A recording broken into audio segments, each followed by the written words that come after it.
What's up, bro? Aye.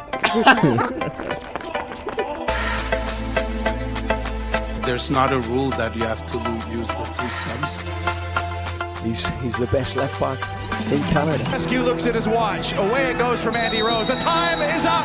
The Whitecaps with a huge 3 points. And it's the unlikely goal scorer, Jake Gerwinski, who gives the Whitecaps all 3 points. It's the Third Sub podcast right here on Twitter. Whitecaps, Toronto, coming up next.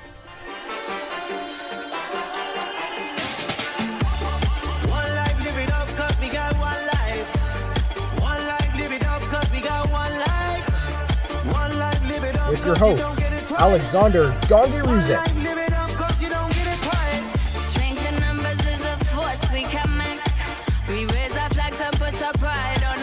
and Samuel Rowan.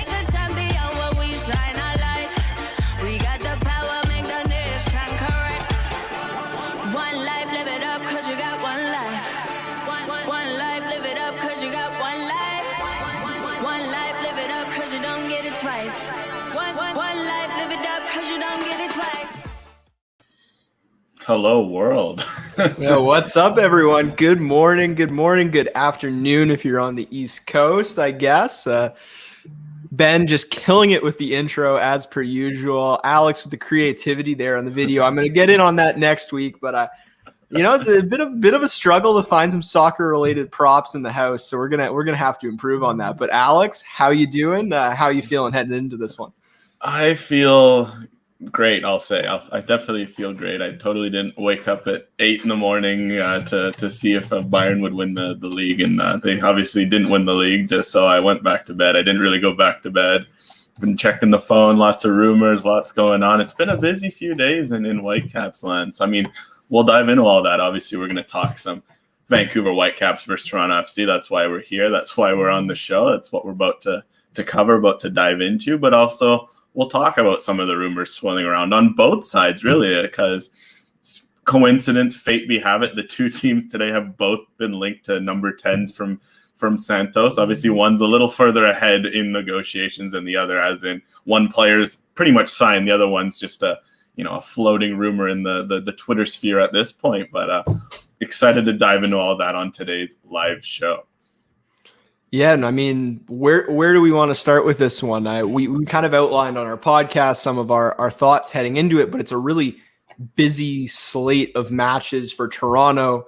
They're suffering a ton of injuries right now. They've got to focus on the CONCACAF Champions League. They're in a bit of a weird spot, but for the Whitecaps, all focus is on today. So you have two clubs in very different kind of competitive cycles, with the Whitecaps just getting into the meat of their schedule and one competition to focus on, as you can see there on the screen, just a couple days away from a quarterfinal matchup. And it definitely sounds like, from everything we've been hearing, the focus is on that two-legged tie more so than this. So for TFC, it's a bit of survival today. It's getting through this one, trying to grind out a result. Is that good news for the Whitecaps? I don't know. Kind of remains to be seen. If Toronto was going for victory, it would change the way they play. If they're going for a draw, maybe it affects what the Whitecaps are able to exploit. So that's definitely something I'm going to watch out for. Like, how does Toronto's approach to this one affect the way the Whitecaps play, and how do the two managers go back and forth tactically? It's going to be fun in that sense, at least. Well, I'm going to be curious to see the lineups when they do drop. Obviously, we're kind of left to wait for those. It's 11:04. Had this been in Europe, they would have been out 25 minutes ago. But also, had it been in Europe, we would have started at noon, not at 12:10 or whatever the eventual start time is going to be. But I think it's going to be telling what Toronto FC is really thinking when we see their lineup in particular. Guys like Pozuelo and Azorio, who are on the cusp, guys like Altidore, are they just held out for precautionary reasons, saving them for that Cruz Azul game? I wouldn't be surprised. It's going to be a hot, muggy game today. No reason to push guys who aren't ready, stretch out some muscle that aren't ready, especially for guys like, say, Altidore, who's dealt with plenty of muscle issues. It's going to be interesting to see how they manage their squad. And I think if you're Vancouver, if you're going to flip that narrative on its head, you have to absolutely take advantage of this. You're fresh. A lot of your guys, they showed that they're 90-minute fit last week. or last weekend, Mark DeSantos really made sure they were 90 fit. He really dragged some minutes out of some of those players.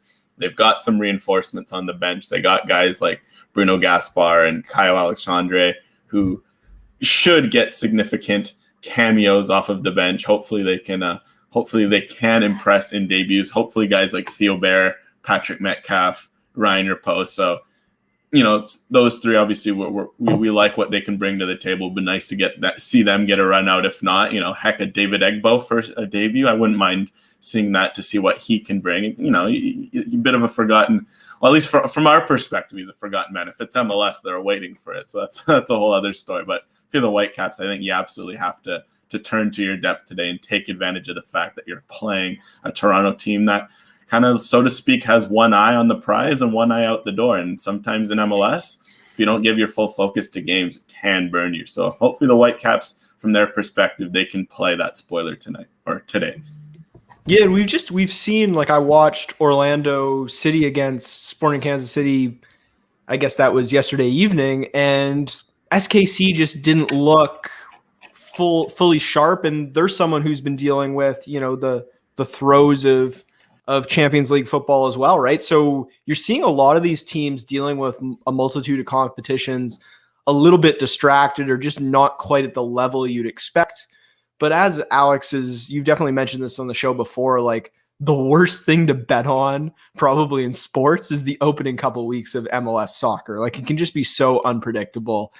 And I'm very curious to see, eagerly anticipating this lineup, because unlike last week, there are some things to really watch out for. Like, I think everyone knew going into last weekend what the starting lineup was going to be. There weren't any surprises off the bench. This time, the substitutes might be as interesting as the starters to some degree. Like, do we see both Caio Alexandre and Bruno Gaspar in there? Does a guy, as you said, Alex, like David Egbo, get into the fold? Unlike last week, I think the hand's going to be forced in terms of substitutions. It's midday in Orlando. Guys are going to be dog tired by the 65th, 70th minute. So there's going to be substitute involvement on both sides. How does that affect the match, especially if it's a cagey 0-0 going into the 70th minute? Do we see the match break wide open? Do we see a substitute for either side really take control of this match? And especially if it was a young Canadian, that would be a lot of fun, I think, for a lot of our viewers out there.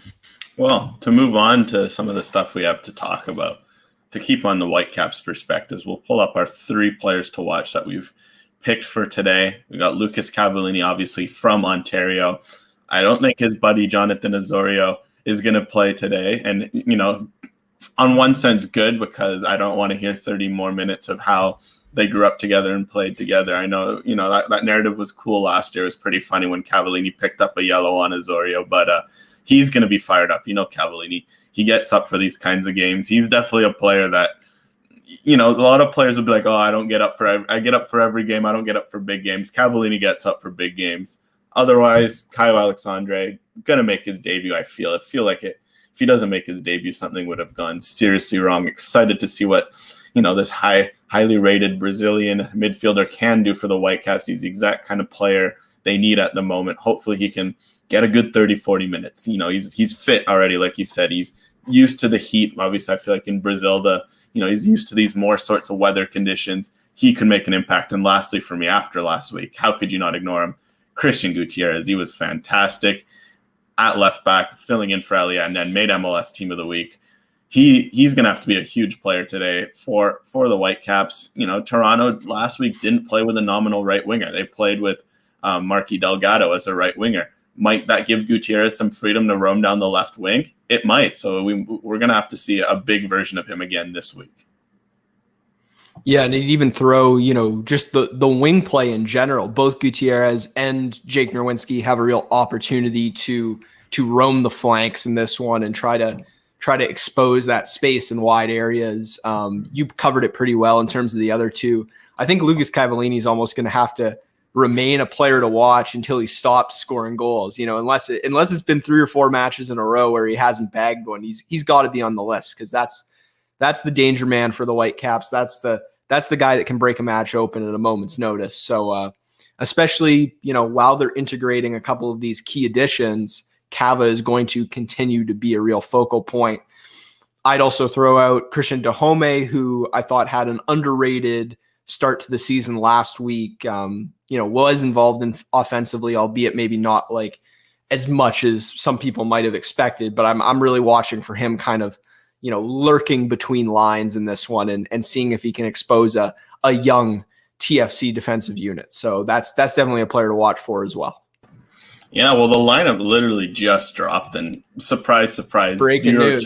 Zero changes for the Whitecaps from last week. So, not much of a surprise there. It's going to be curious to see how they react. Do they continue to do we see the unit we saw last week? Do we see cohesiveness, or was that a one-off? I think we're going to see cohesiveness, obviously, but from an outsider's perspective, that's certainly a narrative that you're going to have to wonder.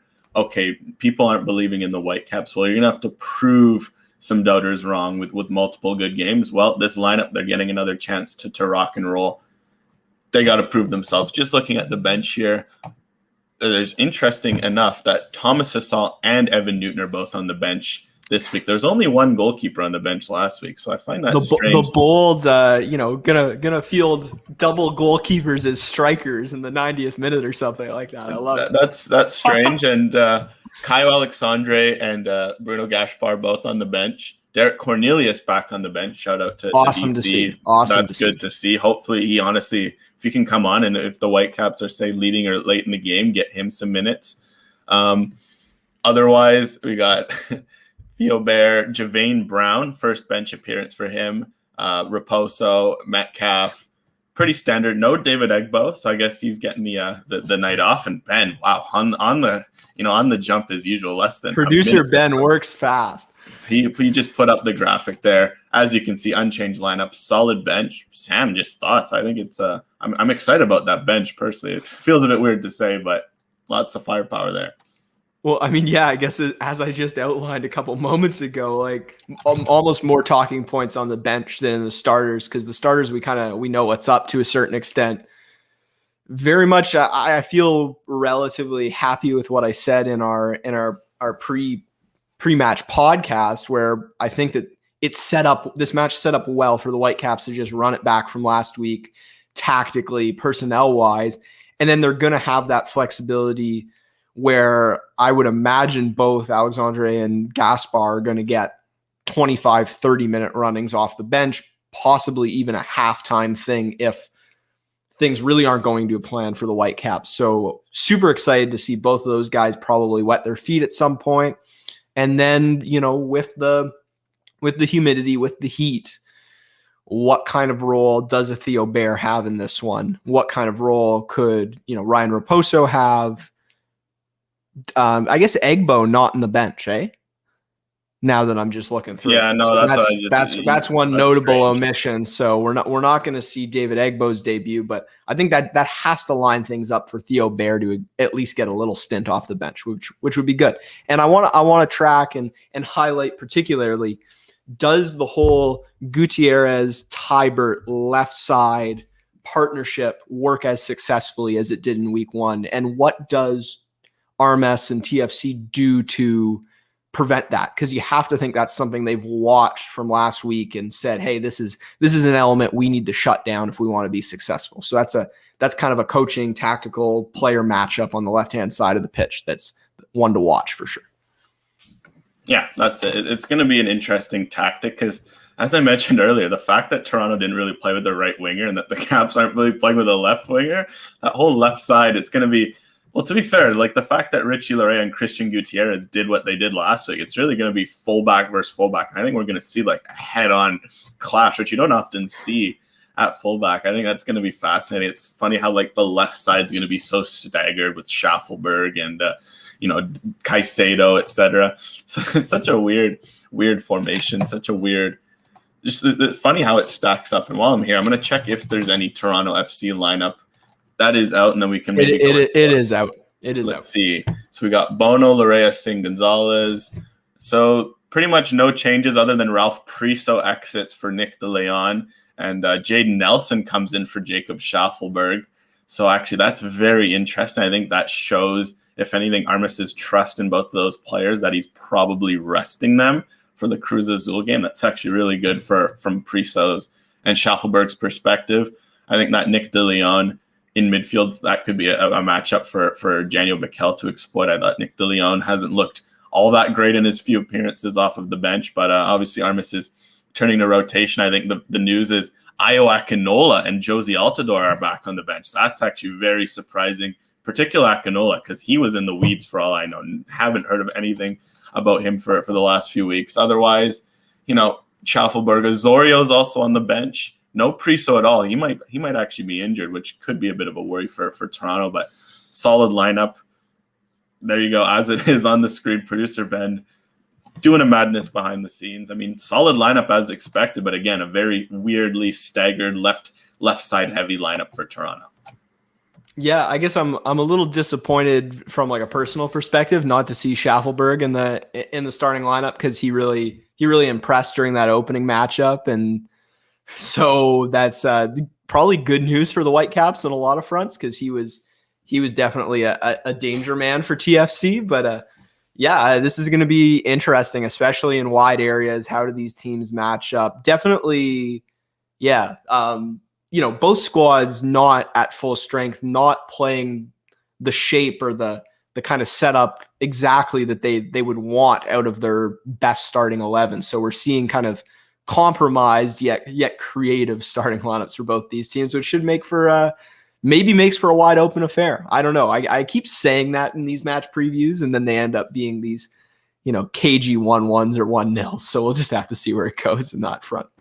Well, I guess on that note, now that we know who's actually going to play, yeah. we'll pull up our Toronto FC players to watch. Unfortunately, one of them is now irrelevant, but we'll still mention him because he's on the bench. But could come off the bench. We'll see. Exactly. So we got Richie Larea. I think you can't ignore his play at the moment. He was in a losing cause. Looked excellent last week. His form is just every week he seems to get better. You could make a very good case that he is the best right back in MLS at the moment. I think he's going to be a menace. I'm fascinated to see that Christian Gutierrez battle, because Christian Gutierrez spoke to us earlier this week. I asked him what was it like to work with Richie Larea, and Gutierrez mentioned it. He's someone that I enjoyed working with. There's something it was great to learn from him and work. Gutierrez is sitting there thinking, okay, I want to get the better of him. I want when I go to camp in June, I want to be like, hey, Richie, I got the better of you. Gutierrez is going to be fired up about that. But Larea as well. He's going to be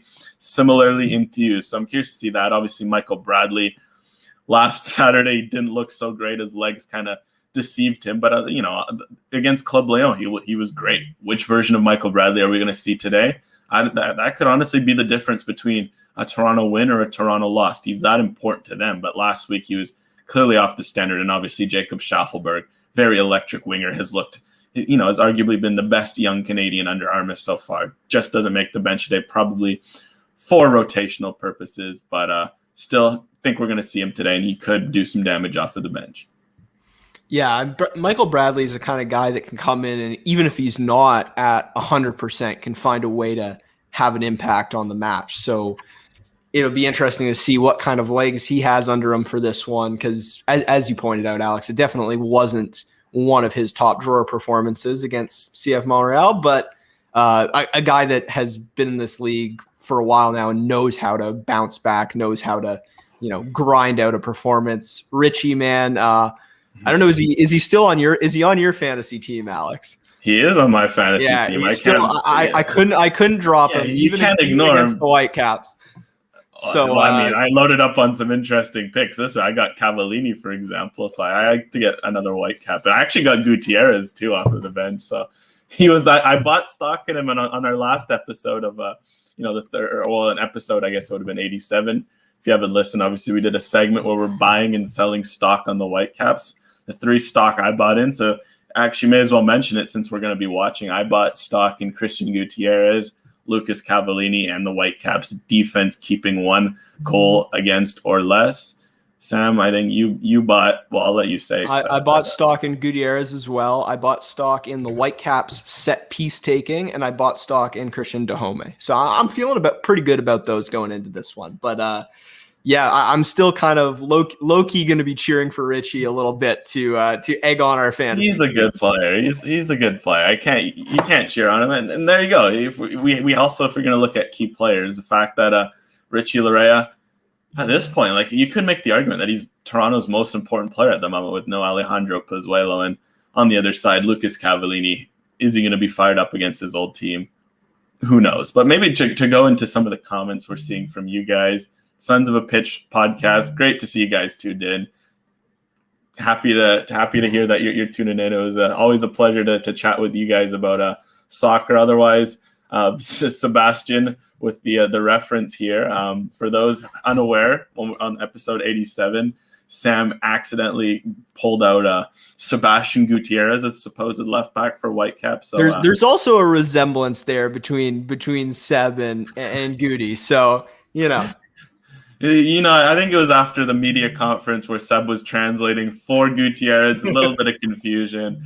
It is indeed Christian Gutierrez. I mean, unless Sebastian's playing left back, I'd like to see that. Sebastian's a tidy little player. If you haven't seen him play, very solid player. Otherwise, you got Caleb Wilkins with the Nick the Public Health Hazard de Leon. I think of the players playing tomorrow, he might be the only one who may or may not have gotten a shot from the health authorities. So I wonder if that opens up space from him in the field, as some players might be encouraged to social distance their ways away from Nick de Leon. Also, otherwise, as Bo says, from B&G Media, big game, big players. That's how they say it in England. That's, if you watch the SC Dons, big game, big players. We're going to see a lot of big game, big players today. Yeah, well, where do we go from here? Do we want to talk goal scorers? Because we've made our predictions already, but we haven't had a chat about who we expect the goal scorers to be. Well, screw it. We can talk about some goal scorers, and then we can talk about some of the young kids that's on the agenda. We can talk about Chris Armas's TFC. We could also maybe touch a bit on what happened for each of these teams last week. And then lastly, we'll talk about the rumors out of Brazil. I feel like that that is certainly worth touching upon. But in terms of goal scorers, who do you got? Because you went for what, a 2-1 or whatever it was, I think. So I've gone for a 1-1 draw. So kind of, we're aiming for the kind of match where both teams are just looking for a result. And I guess I've already talked about both these players, but I think Richie Laryea is going to score again. I don't know why. I can't go away from it. And then I think, Cava might be such a focus for TFC that they'll do everything they can to harass him, and that will open up some space for Christian Dahome. Maybe Cava's, battling in a one-on-one, and the ball just falls to Dahome and he's able to slot it into the bottom corner. So I'm going for Laryea for TFC, Dahome for the Whitecaps, and a 1-1 draw. Well, I went for 2-1 Whitecaps win this week, so I'm gonna have to pick one for TFC.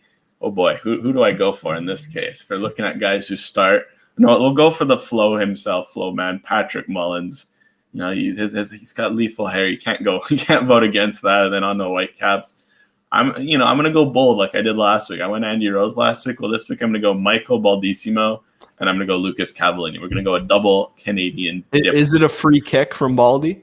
Maybe. Or is it a free kick from Cava? Hey, who knows, right? Maybe one of each. One on the left side, one on the right side. Both free kicks. Quinn Westberg. It's Bono in net. It is Bono. Bono, something for Bono to think about. Not Bono from YouTube, but Alex Bono, goalkeeper from Toronto. I'm glad I'm not the only one that thinks that every time I see that name. It's certainly a reference that is worth talking about. But maybe based off one of the comments, Bo's very hot to obviously based off some of the talk in the Toronto circle is that Noble Okello might be the next Paul Pogba. I think that transitions nice to one of our next graphics, the young Canadians on display today. And I think one of the things I've highlighted today, based on what we've seen, there's 9 Canadians who are starting, and based off of the benches, we could see upwards of 15 Canadians seeing the field. Obviously, on Toronto side, Jaquil Marshall-Rudy, Ralph Priso, 2 names to watch, among many others. Michael Baldissimo, Patrick Metcalf, 2 again among others on the Whitecaps in midfield. Obviously, all of these, but I mean, just Sam, how is that going to affect the Canadian rivalry that there's going to be so many Canadians? Because just for reference, I checked 4 years ago, for example, Toronto FC played the Whitecaps, Kyle Robinson, Greg Vanney, not the two most Canadian playing managers. 5 Canadians saw the field in total. The fact that 10 or 9 are starting and 15 might see the field, like, do you think that's going to add to the atmosphere of this game? Well, just imagine if this was in front of Canadian fans, right? I mean, that how wonderful that would be. And this has been kind of a long time in the making, where it's now finally arriving at a critical mass where there's not just one young Canadian prospect to be excited about, but a whole slew, and they're actually getting playing time from these MLS squads. You know, it's gotten to the point where certainly Canadian MLS teams are very much becoming a mix of quality internationals and young Canadian talent. And they've kind of found a good balance there. They're certainly working towards it. I mean, Marshall Rudy looked terrific. It was obviously incredibly small sample size, so you can, it's easy to run away. Like if go goals plus assists per 90, it's sitting at 5.63, but it's also in 16 minutes of play, right? So you have to taper your expectations. But yeah, I mean, Ralph Parisot looked really good as well. And it's too bad that he's not in the 18. Like, I wanted to see him. He's a good player. And I think for both these guys, at 18 and 16, looked comfortable in like maturity beyond their age. So that was something that really impressed me, even though it was a difficult match for TFC. And we've spoken about it a lot in the podcast, just the opportunity to, get that seasoning and become comfortable with MLS minutes, become comfortable in all Canadian matchups, would definitely have that little bit extra to them, right? Especially if if you're from Quebec and all of a sudden you're playing for TFC and you're playing against Montreal, like that has a little extra spice to it. Or you're from the Toronto area and you're now a Vancouver Whitecaps player. Like those always have some extra emotion behind them. So to get players at a young age comfortable with that is huge. And it's great for Canadian soccer. Now, we can talk about, if we want to, the way some of the Whitecaps youngsters have been integrated, pardon me. And as we're seeing Bo up on the screen, are we going to get any minutes for Theo Bair today? Producer Ben is just too quick. I love it. That's a good one right there. Yeah, throwing up the Bono. But I mean, you bring up a good point about the rivalry. If we're going to return to last year, I thought the Canadian series, looking back, it was a great, when each Canadian team played each other 3 times, I wonder if that bad blood we saw last year is going to carry over into this year. Because I don't know if you remember, like when Montreal and Vancouver played, there were some handbags. Like Lucas Cavallini got a red, Rudy Camacho got a red, Emmanuel Maciel got a red. It was reds all over the park. And I'm curious to see if that blood carries over, because we saw a lot of that last year. I remember, Toronto FC versus Montreal, there was a lot of bad blood. Last week, not so much. Obviously, helps that both squads went through a lot of turnover. But are we going to see, for the Whitecaps, for example, carry over a lot of bad blood? Because this Whitecaps team's feisty. I think back to, preseason against Chicago, where like Cavallini got into a proper scuffle with one of the Chicago midfielders there. And there's a few guys on the Whitecaps that like to stir the pot and and as the Toronto FC hashtag goes, they will see red. Well, I do wonder if someone will see red today. I'm curious to see that, because I think rivalry games, the beauty of them is the hatred, the mutual hatred, and the fact that guys like Baldissimo and Patrick Metcalf grew up in Vancouver. Guys like, say Lucas Cavallini and Russell Talbot, they are from Ontario. Gutierrez is from Quebec. Some of the guys on both sides, obviously Liam Fraser isn't playing. He grew up in Surrey for a good chunk of his life. There's a lot of actual Canadians playing in this game. I do wonder if that'll contribute to the bad blood today. Because you know what, I'm here for it. Let's make this a Canadian rivalry. Let's see some derby. There's no fans. Well, let's see some energy, and let's see some feistiness. I wonder who's the biggest candidate on each team for a red card. What do you think, Alex? Well, I think if you're going Whitecaps, like anyone but Lucas Cavallini feels criminal to say. The fact that he didn't get a yellow last week, it has to be Cavallini for me. On Toronto, though, who like I would probably just say someone like Gonzalez or Aro. Aro kind of strikes me as a guy like he could really get fired up. I look at guys like, I think Nick DeLeon. I just think Nick DeLeon, that guy, someone's gonna go after him and he's gonna lose his head. It's Nick DeLeon or Gonzalez for me. Those are the two. I feel like, you know, and especially if DeLeon, if he's losing that matchup in midfield, right, and a bit of frustration sets in and they're down 2-1 in the second half or something like that. I could definitely see a route to that happening. But I don't know. I think both these teams are also cautious of like managing the result in this one. So I know both managers would probably be, you know, if they see it getting a little chippy, will be warding against that. Like, hey, keep your composure, keep the big picture in mind. Let's not let this get away from us. But obviously, sometimes on the pitch, it's easier said than done, right? Yeah, well, maybe on the note of big picture, let's shift to a bit of talk about Chris Armas's Toronto FC and some of the, you know, just where they find themselves at the moment. It's going to be interesting to see if we can see a continued progression, because I've seen a lot of good things from them. Obviously, they're playing the kids. They're playing a little more direct now. They're playing, you know, they want to be a team that holds the ball, but they're playing very direct now. They're pressing high, and that particular is going to be very interesting. They're used to the heat. The Whitecaps aren't. Are the Whitecaps going to get outworked on the press and give away some balls as a result? You do wonder. And lastly, it's interesting because there hasn't been all that many changes yet. Toronto is playing significantly different soccer, and it kind of shows you the impact a coach can have. So I'm curious. We kind of mentioned it a bit on the pod, but since we're talking about it now, how do you think Chris Armas's Toronto FC lines up against the Vancouver Whitecaps, Sam?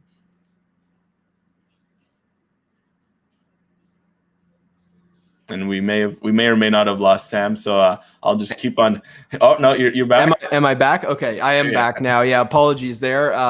But yeah, I think at its best, TFC would be incredibly dangerous for a Whitecaps team, right? The high press, the pressure, the intensity would really expose any weaknesses, lack of communication.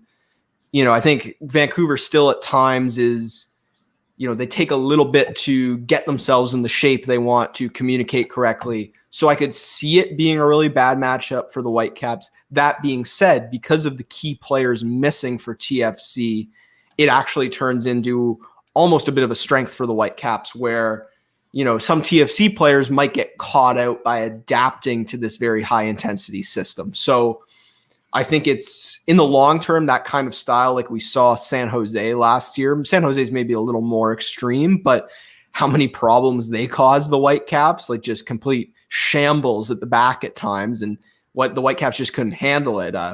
You know, Toronto has the ability to put you under that kind of pressure, but they also, in the early stages of this adjustment process, leave themselves exposed at times. And that's something the Whitecaps, with, despite the fact that they've kind of messaged throughout the last couple of seasons that they don't want to be a counterattacking team. They are kind of a counterattacking team. And, you know, a team that leaves themselves exposed at the back is then prone to getting hit in the counter. And so that's kind of what, you know, a guy like Christian Gutierrez will be looking to do in this one. Well, I'm going to post an interesting stat to you because you brought it up. I was curious because clearly this doesn't back up what my eye test saw. Mm-hmm. Just for 3 games under Armas, the possession they've kept in those 3 games, 30, 33, and 49. The Whitecaps kept 51% possession last week. So, you know, the Whitecaps might actually see the ball today. And that could be a sign of what's to come, because we talked about it last week on the show in their game last week against Portland. Playing with the ball actually helps you defend better. Mark DeSantos recognized that. It's not something new to him, but it was rare for us to see them finally take advantage of that, actually keep the ball. It was one thing for them to always say, we want to keep the ball. We want to keep our lines tight. We want to press. Well, we're actually starting to see that last week. And I'm curious to see how that matches up, because that stat was very, very fascinating to me. That Toronto FC, for as high press, high energy as they are, they're not actually keeping the ball all that much right now. And that could be a potential matchup statistic and whatnot for the Whitecaps to exploit today. Well, and we were kind of losing our minds during the first half on Twitter last week when the Whitecaps were up at 55% possession. It was up at like 60, 65, 68 at one point. It's like those, you know, It's like, how high can we go? These are up the upper limits of which we've never seen before for the Whitecaps. So if it could be a 60-40 type possession split, what a terrific opportunity for the Whitecaps to try to instill some of the things they've been working on throughout the offseason. That definitely poses a challenge too for TFC. If they're gonna get run ragged, something, we talked about the fatigue already in terms of subs, but the reality is the less of the ball you have, the harder you have to work a lot of the time. So can Vancouver, despite not being as comfortable in Florida, can they sort of neutralize that fitness advantage or that acclimatization advantage by holding more of the possession and making TFC work? I think that's something to watch. Yeah, I think it's going to be interesting, especially in the heat. Running in the heat is, if you're not used to it, Toronto can run in the heat all they want. So if you're the Whitecaps, you don't want to use an old, worn out adage, but the ball moves faster than you. If you can, at least it's natural grass, right? Yeah, it's natural grass, and if you're moving the ball around with, instead of chasing the guys around, you work less, way easier. Basically, you're not running around, running yourself ragged. Keeping the ball should and hopefully will be a point of emphasis for the Whitecaps. I want to see Michael Baldissimo get a lot of touches as a result. Play through him, guys like with the midfield like Michael Bradley, or Noble Okello and Nick DeLeon, make them run. Especially Bradley, if he's going to be playing as an 8, make him work. Really test his fitness. I want to see a guy like Baldissimo suck him in, force him to press, play through the lines. See a lot of Michael Baldissimo content. I think that would be very, very interesting to see. So it's gonna be interesting to see how they cope with the weather. That the weather's obviously, you don't want to dive into it too much because conditions, whatever, they're good, they're bad. They don't really, they're bad for both teams, they're good for both teams. But just looking at that weather report, 30 degrees, 20-kilometer-hour winds or something, humidity of 50%, like that's just absurd. I don't know how they're gonna cope with that. So if you're the Whitecaps, stick to your strengths, stick to what you're good at, and go from there. I guess a little positional nuance thing I'd like to kind of add is we saw Michael Baldissimo dropping very, very deep last week against Portland. And I mean, playing, there we go. We got the Orlando weather up there, playing those long balls from deep and doing it very successfully. But I do wonder in this one, based on some of the potential frailties of the TFC midfield, do we see Baldy more roaming throughout the midfield and getting in a little more advanced positions? I do wonder how they tweak that midfield too of Bakel and Baldissimo in comparison to last week. Because I know with talking with Mark, some of the things they set up were very specific to sort of counter what Portland was doing. So I'm very interested to see exactly how Baldy's used in this one. Yeah, no, I think that's going to be a very, very interesting point to note. But maybe to pivot off of the game for a bit, let's talk about rumors. I think it's time. The moment has come. It's just as I mentioned earlier, the timing is fascinating right now in terms of these two teams meeting. Obviously, we talked about Jean-Pierre, or Jean-Pierre as he is more known, but I just can't. Jean-Pierre, the French detective, sounds so good, so I can't abandon that. But it's gonna be, obviously Soltado, Jefferson Soltado, a winger, wore the number 10 shirt. Good tricky player. He's officially, like, Santos officially announced his departure. Sounds like he's going to be in a Toronto FC shirt within the next 2 weeks. But from the other side, Whitecaps, Jean-Pierre and Gabriel Pirani, their number 10 search continues. Looking at the lineups, do we see maybe already where these players would fit in if they signed? The Whitecaps obviously not playing with the number 10, but TFC just straight up not playing with the winger. How big do you think these acquisitions, obviously in Toronto's case, that have gone through, but also for the Whitecaps case, if they gone through, how big do you think they would be for both teams? Well, it's so interesting that both of these teams are sort of in the place where everything else around that number 10 or that attacking midfielder, or in Toronto's case, kind of like a creative wide player, everything else feels in place. Like all you have to do is find that last piece of the puzzle. And it's kind of strange because you see a lot of teams get their talisman and then build around that. So both these Canadian teams kind of doing things in reverse. I mean, Jean-Pierre, like it doesn't. The rumors haven't gone in a positive direction on the Whitecaps front in the last 24 hours, but there's a lot of just noise in both directions. It would be such a huge get for the Whitecaps if they're able to pull a deal like that across the line. Like, even if it's not Jean-Pierre specifically, if that's the kind of profile they're continuing to go after, that's definitely encouraging. Gabriel Pirani, I admittedly know much less about. It seems like the sample size is a lot smaller, so you're having to trust your scouting, your kind of under 23, youth development games you've been able to watch and stuff like that. So I could use some better data on that talent evaluation. But it's good to see the Whitecaps going after these kinds of names. It still seems like a summer transfer window type thing where they're kicking tires right now and kind of planning out the next 6 months. Well, it's going to be, if we're going to stick to the Whitecaps in particular, I mean, a quick note on Soltado. Seems like a great player. It sounds like a great get for Toronto FC. I think he's going to be, once everyone's fit, you start to see a piece of a puzzle. He kind of, based off of Pablo Piatti last year, great player. While they've got a younger, it seems more dynamic, more informed version of him, that has to be exciting if you're Toronto FC, that you can run, guys like Pozuelo, Akinola, Altidore, it's Osorio, et cetera, et cetera. It's going to be a very good front four for them. They need to focus on their defense, sign some center backs, look at names out there, see what they can find. As for the Whitecaps, we talked about Pierre on the last podcast, so I don't know how much to say, but I find the Pirani links the most fascinating ones because he would be a young money player. He's only 19. He's really only getting his feet wet now for Santos. He's made his, debut.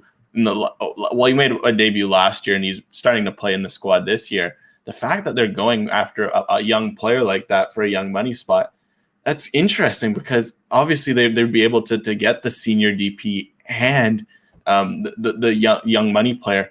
Sam, does that make sense to even be pursuing, two of those players? Obviously, international spots at that point, they don't exist if you're going after that many internationals. You may as well just send all your jam and tam out there. But it's fascinating to see that they're going for both the young money player and a senior DP, and it could be a sign of, hey, we're not messing around. We want, all these DPs. We want to spend money. We want depth at all positions that extends to the number 10. We want this young Brazilian fighting with an experienced Brazilian.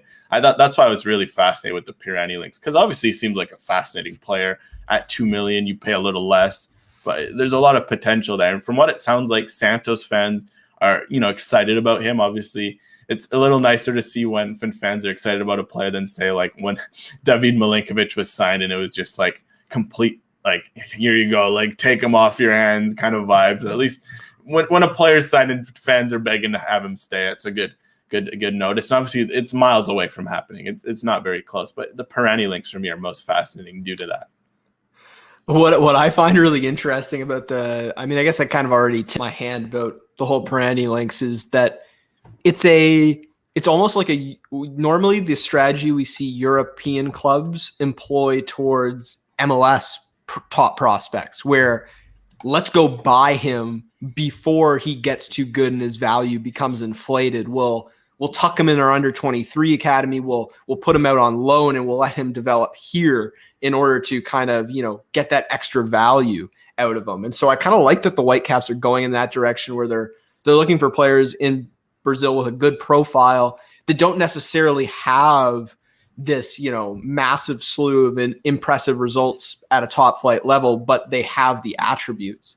And so if you can slip in now and, buy them for $2 million and rely on that scouting, if you're very confident in that data that you have, then it can make sense. So this is the advantage of having an actual scouting department, of having a head of recruitment and putting that to full effect. Now these kinds of moves take time to come together. So, being able to judge them might be 2-3 years away from coming to fruition. But it's the strategy of using a young money player and going after a senior DP. The Whitecaps no longer seem shy. That's for sure. Well, it's certainly one myth that consistently gets brought up whenever you mention the Whitecaps might sign an expensive player. There's always one or two folk. well, they don't spend money like this. Like this isn't, the Whitecaps are never going to shell out money. No, I think that myth it died. The Davies money's already gone. What was I saying the other time? The inbound money? No, they're already gone past the inbound money. At this point, they're pulling up money that doesn't exist yet. So like, that died when Lucas Cavallini was signed, frankly, because I think even Ali Adnan to an extent, when they spent the record money on a fullback, you can question completely who they've signed. That's always fair to say, okay, or who are these guys they signing? Yeah, that's always fair judgment. In MLS particular, obviously names or some of the, in the past, names are what you go for, but you have to remember, guys, some of the best players in the league, who knew who a Miguel Almiron was before he came to MLS? Yes, guys might have known a Josef Martinez, a Carlos Vela, a Zlatan Ibrahimovic, but guys also don't know who these Miguel Almirons, these Diego Rossi's, etc. are. You have to mine them. You have to find them. It's going to be interesting to see the Nikos Overhaul effect, because obviously the money has starting to be spent last year. And, that's not to say the targets last year weren't bad. I think Janio Bikel, again, I'm always a big fan of what he's brought. The Whitecaps last week improved to 7-4 when he starts at the number 6 position in the lineup, which is, I think the record without him at the number 6 is something like 4-15 or something ridiculous like that. So just to give you an idea how good he is, Leonard Owusu, I think he's a good player, just a bit, out of position. That's a whole other story. Got, if you're going to go across the board, good signings. Christian Dahome in particular is looking every week to be more and more of a steal. I think they only paid like $1 million for him. He looks like fantastic value. But now we're seeing this mix of, okay, they're willing to spend the money. They're willing to drop the cash, but then they're also scouting good players. Now, you can see when you look at guys like Jean-Pierre as an example, you see the profile. Yes, he's a good number 10 who makes a lot of key passes, but they're doing their homework. They're getting guys who have a lot of, deep progressions, a lot of, presses initiated, a lot of, high energy guys that work in the system. I'm curious to see now within a year, to see this combination of the Overhaul effect combined with the spend the money effect, because it's nice to see them spend the money. We're seeing guys like more Alexandres, more, Caicedos, etc. Overhaul's been here for a while. It's starting to, these signings are exciting, and it's going to be good to see them now on the field and see this final product being put together. Okay. This is not necessarily an overly exciting topic, but I think one we have to bring up. International spots. Like, what on earth is going to happen if you bring in another young money player and you bring in a designated player? Like, how do you deal with that scenario? Are David Egbo and Javane Brown just guys going to be on the outside looking in? Because they're both taking up international spots, correct? And like, it just doesn't make a lot of sense on that front. That's it. It's interesting. You got me. Yeah, no, I don't know where to start on that, because one thing I read that David Egbo is actually rated, for example, as like a top 5 MLS prospect, which I think that's why MLS guys are so high on him, at least in particular. Well, they buying into the super draft too. Anyone at MLS is going to feed into the super draft hype more than most people. Of course, but also I think after last year, like say DK, a lot of people see DK potential in him. He scored a lot of goals in college. He looks like a good player. But why the Whitecaps got him at 9 is because he's an international. Who wants to waste an international spot on a kid fresh out of college? And then they got 2. You do have to wonder what that means, because again, you can't have, like, at a certain point, like the Whitecaps already at 11 internationals, and that's with Jasser Kamiri loaned out. All I know is on Football Manager recently, I've been making some moves, and it becomes incredibly difficult to manage the international roster. Like, I'm having to look at selling on Leo Owusu because like there just isn't room. Everyone else is already out on loan. Like it's a mess when you try to bring in 2-3 quality additions. It is. It's hard, and it's an interesting question out from Ryan. Who might be sold as a result? You do have to wonder if you're bringing that up. You mentioned it, Leo Owusu. I think it's Ali Adnan. Well, Ali Adnan certainly is an obvious candidate, but just guys like Javane Brown. It's hard to say because I want to see Javane Brown and David Egbo, but you just can't. But the international roster spot's just too important. I may as well at that point loan them out and put a Kishian Francois in, or put a young striker in for David Egbo at this point. Or knock on Amir Didic's door and see what he's up to. Yeah, knock on Amir Didic's door. Heck, he could have kept George Makumbo at right back. He was a pretty solid option. Just looking elsewhere in the lineup for me, well, Yasser Kamiri is already gone. He was an obvious one, but and he's not coming back, I don't think. He's obviously not coming back. I don't think. I'm trying to think of other positions in the roster that could be potentially expended. It's hard because that's the thing. It's not like they're really bad challenging. Players. They're good players, so it's certainly something to watch for. I wonder if we might see some people sold in the summer window. It's certainly some more questions to be asked there. Anyways, I think producer Ben, you want to come in and say hello? We've been certainly been we're here at the end of the show. We've got producer Ben as he's in Toronto, so he's obviously repping both sides of the equation today. I mean, Ben, what are your thoughts on today's game? What are you expecting from Toronto? What are you expecting from Vancouver? Well, it'll be an interesting game, and it's an interesting game from my point of view as well, because not only am I a Whitecaps fan of the last decade in producing this show, but I also write for Waking the Red.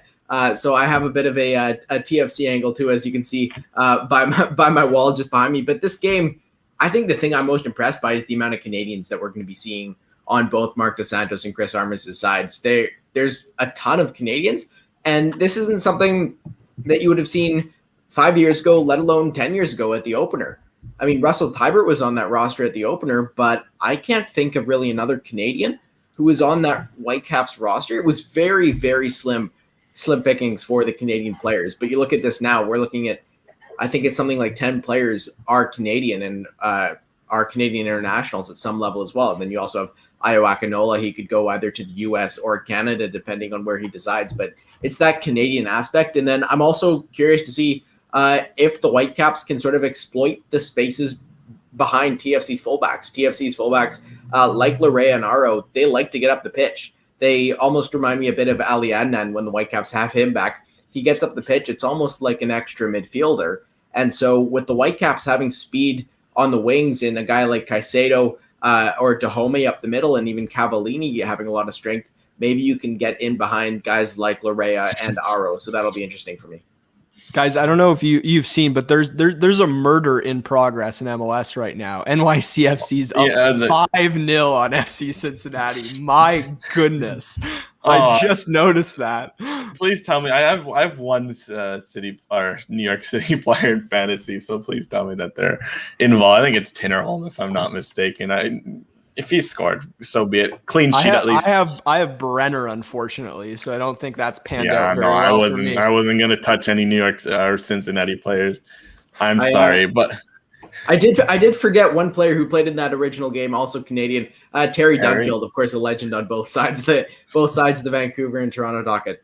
Yeah, Caleb's on top of that one in the comments. Well, Ben, since you're here, predictions. You can't escape it. You're gonna have to put your neck on the line here. Yeah, so you guys made your predictions. I'm gonna go with a 3-1 Whitecaps win. I think they do something today. I do hope they do something today. I mean, Jeff Patterson on Vancouver radio, he's always said to the Canucks, just do something. And of course, that's the NHL. But to the Whitecaps, do something. And I think they will do something today and win this game 3-1. I think TFC might have their minds looking ahead to that Wednesday clash against Cruz Azul. And the Whitecaps are going to take advantage of that. They're riding high after beating a Cascadia rival last week. And I see no reason they can't do that this week. And I mean, Lucas Cavallini, I'll peg him for a goal again because he could score a goal either from a set piece, whether it's heading it in off a set piece or just right from his foot.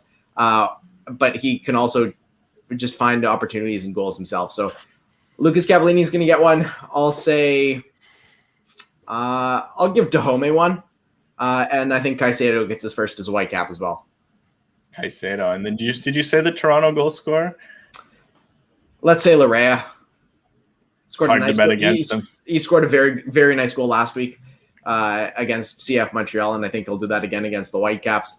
One of the things, though, that I do find sort of neat about these two teams, and anybody watching this, at least from my Twitter, probably knows that I am a big university sports guy and university soccer guy, and both Cavallini and Larea have brothers who have played with York University. So covering games last year, Christian Cavallini, very similar playing style, a big bulky forward getting in the front, and Reggie Larea, now a draft pick of Atletico Ottawa. He's also making his way in the professional game after a career in youth sports. But I thought I would point that out because it's a little tidbit that I found interesting.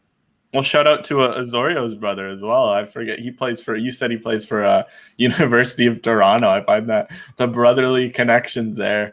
It would be nice to see, like, for example, Cavallini, his brother, go for Ottawa, for example. Like, just imagine if there's like a CPL versus MLS, like in the Voyageurs Cup, and there's like brothers on both sides, like Larea and Azorio versus Larea and Azorio, like Cavallini versus Cavallini. I feel like that'd be pretty cool. It'd be fantastic. And maybe if we got an expanded Canadian Championship and university teams playing it, we would even get more of that. Wow, that's the university ones as an idea. Because, in Japan, they do that. University high school teams are allowed to play in the local cup, which is fascinating to think that, like, a bunch of kids from high school could end up playing against a professional team. I guess the question on that front is then what do you do with the university products who are also training with a CPL team in the summer? Like, how do you manage those duties and commitments? But obviously, the more, I think it's well publicized that we're in favor of the wider you expand this Voyageurs Cup, the better. But there's definitely some logistical things to overcome the further and further you expand it. Well, you probably just cap tie players. I think you cap tie them to one team, or cup tie them to one team. If they play a game with their CPL team, then they're stuck with that team. They can't go back to the university team, and vice versa as well, at least in that expanded Canadian Championship. But how awesome would that be to have MLS, CPL, League One Ontario, the Quebec League, the new BC League One. You bring in people like from the PDL, and it would be so awesome to have a proper Canadian Championship. But it's not the way it is right now. Well, I like the League One Ontario shout because for me, I always find it fascinating that Ryan Raposo played. I forget which League One Ontario team he was on 2 years ago in 2019. I'd like to say Vaughan Azzurri because I think they were the only League One Ontario team that made it. He played against a CPL or MLS team, if I'm not mistaken. It was a CPL team. And it's funny, whenever you go out check him on Transfermarkt, it says Ryan Raposo Canadian Championship game, Vaughan Azzurri. It's just kind of cool to think that he was at the time playing semi-pro amateur soccer and he got to play against professionals. And just you want to see more of that going forward. Certainly some talented players all the way down to the university level in this country. Yeah, without a doubt. Well, any final topics we want to hit on here? ZBG scored a goal for Montreal. They're rolling along. The predicted last place team in MLS from a lot of pundits is rolling for a second straight week against Nashville. That's good to see. But yeah, any other things we want to add on here before we sign off?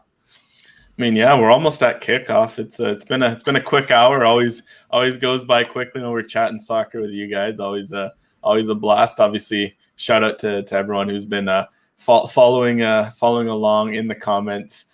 Always funny. You guys always saying some funny stuff in the comments. Obviously, Sam, always a pleasure to chat. I mean, I don't know what else we have to say. Any final words? I mean, #free Theo. That's always as Bo says. Hopefully we see some Theo Bear minutes. Hopefully see some Patrick Metcalf minutes. But all in all, hoping for a good game. And I mean, Sam, unless final notes. Yeah, just excited for a heavy dose of Canadian content in this one. And then excited to see a couple Whitecaps debuts that have been a long time in the making. If we get to see Gaspar and Alexandre, that would be terrific. These are players that you've heard about for months, and now you're going to hopefully get to see on the field in a Whitecap shirt. So that's always an exciting time. Looking forward to this one. And thank you everyone for joining us and commenting and, providing some entertainment. And Alex, let's end off the way we ended things off last time. I want to see, is there a name and number on the back of that Pacific shirt? There is not. There is not. I got it like 2 weeks ago, actually. If you can see under, there's no name, no nothing. It's just Pacific. I'm mixing up today. I want to go for the two of the best kits in BC professional soccer in the last 5 years. I would have liked the name, to be fair, on the Pacific kit, but it's it's authentic. You got the logo there. Obviously MLS logo. Two sweet kits. I'll have to send you some or something so you can hang up on the bookshelf or something next week, because certainly need a little soccerify up that room, don't you? Yeah, for sure. Well, thanks everyone for watching, and yeah, I mean, you guys will catch us again soon. Yeah, we'll be live probably next week. Maybe if there's interest for another one after the game. It's still early today. You can let us know. Just give us a holler. But we'll for sure see you in the week and next week. We got some big things coming this week. Hope you guys stay tuned for all that.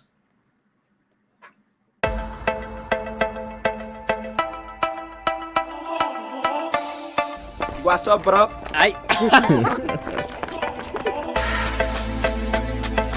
There's not a rule that you have to use the 3 subs.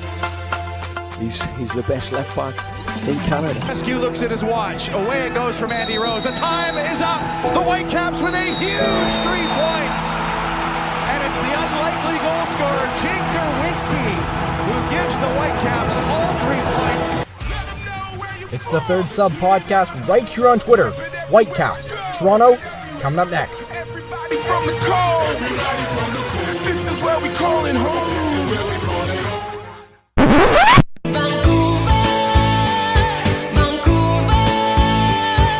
With your host, Alexander Music.